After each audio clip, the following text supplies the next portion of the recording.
Our world is in love with greatness. In sports, we see constant debate about who is the GOAT, the greatest of all time. In business, Jim Collins famously told us that good is the enemy of great. And how about our culture of hustle and grind, where greatness is this never-ending game of just leveling up?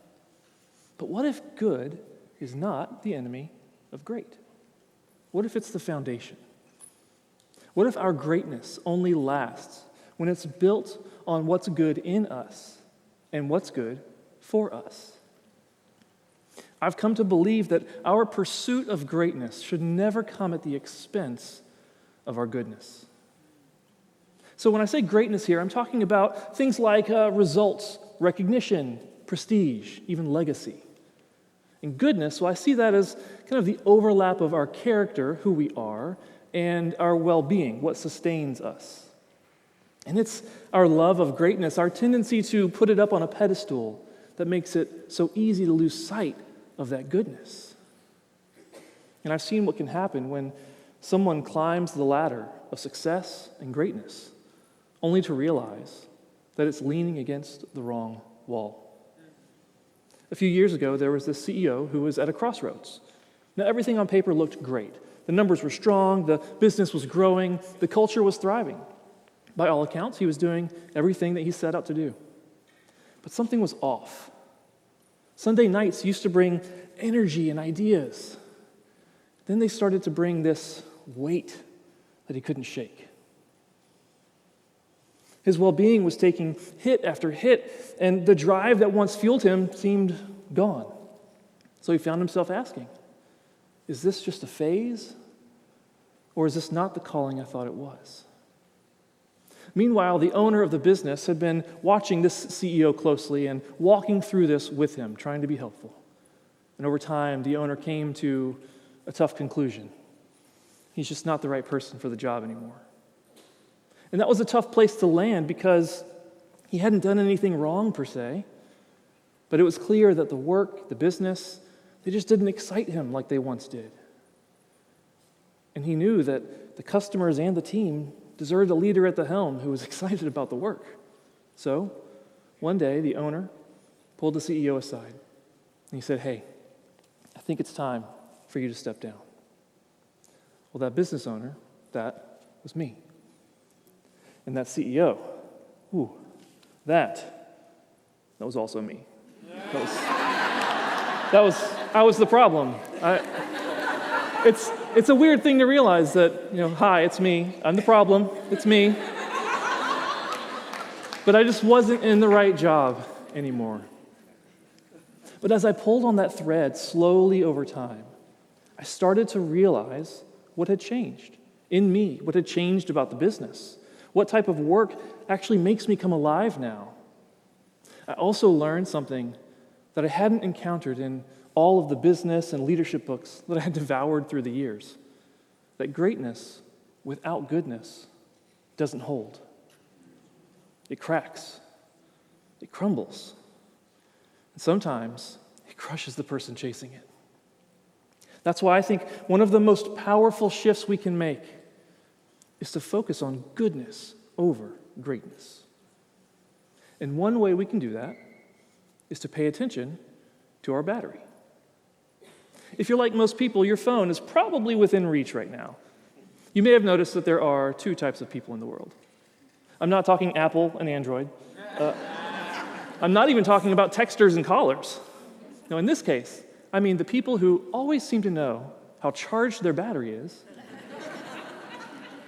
and then people who don't seem to notice until their phone dies. Who does that? Can you tell which one I am? Some of us are so good at looking at that little number on a screen, but most of us aren't nearly as good at paying attention to our own battery. When we feel drained, we don't slow down and ask, what's actually using my energy? Well, one way I've learned to kind of preserve my own battery, protect my well-being, is to just pay better attention to the things that charge me up and the things that drain me. And I have 4 simple questions that we can all ask ourselves to do the same thing. How can we keep an eye on the things that charge us and the things that drain us? Well, first question, what am I excited about most in my schedule this week? What gets me out of bed excited in the morning? What's keeping me up at night these days? And what would I be relieved to see get canceled? When we slow down and ask these types of questions, we start to see patterns. Sometimes we even realize that the things we thought we wanted, bigger titles, more responsibility, maybe a full calendar, they're not always the things that fuel us. Our well-being is deeply tied to intrinsic motivation, things like meaning, purpose, and growth.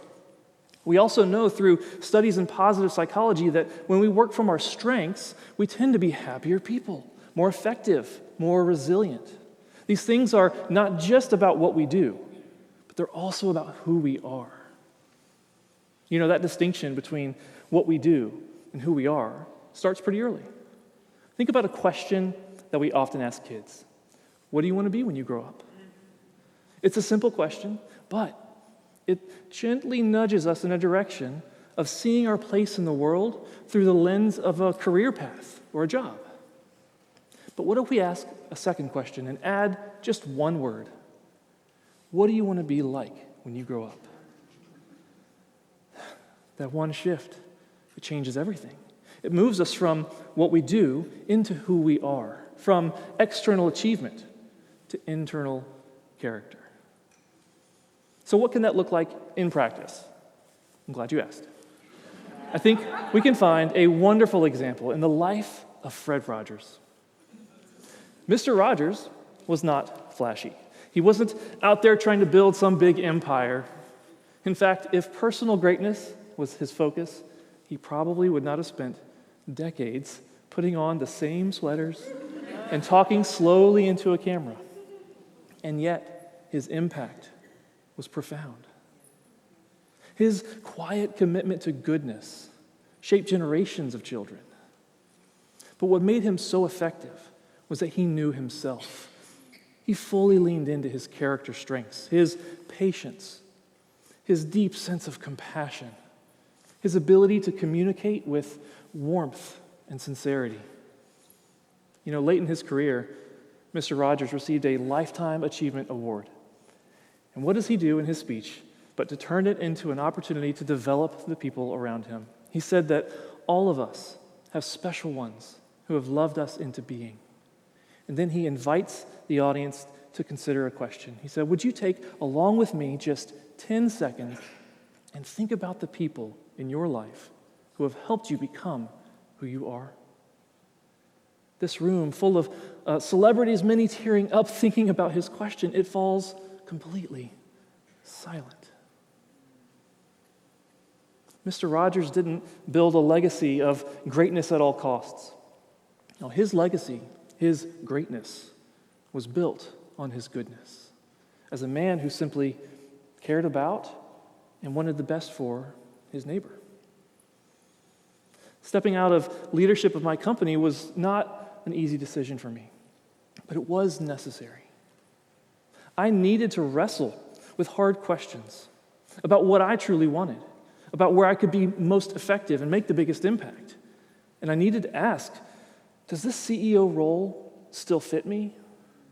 Or does it just fit an old idea of success that I've outgrown? And then eventually, I was able to ask, what if letting go is not failure? What if stepping back creates room to thrive for me and for the business? Well, now, on the other side of that business is thriving. And I get to wake up and do the work that fills my cup, the speaking, the writing, the coaching, and when I slow down and ask, does this charge me up more than it drains me? It's a resounding yes. And I've realized that it's so much more life-giving to be excited about where you're going than to be stuck somewhere you think you should be. Are you stuck somewhere you need to move beyond? Are you in a place or a position that is quietly draining your battery? And is your particular pursuit of greatness at the expense of your well-being? Well, how do we take this from an idea worth sharing into an idea that we're living? Well, picture this with me. Later today, you're on your phone, scrolling, texting, whatever it is. You happen to glance at the top of the screen and notice your battery. Let that moment be a reminder to check on your own battery as well. What's been draining me lately? What's recharging me? The world will continue to chase greatness, and you can too. Just make sure that yours is grounded in goodness, the goodness in you, and what's good for you.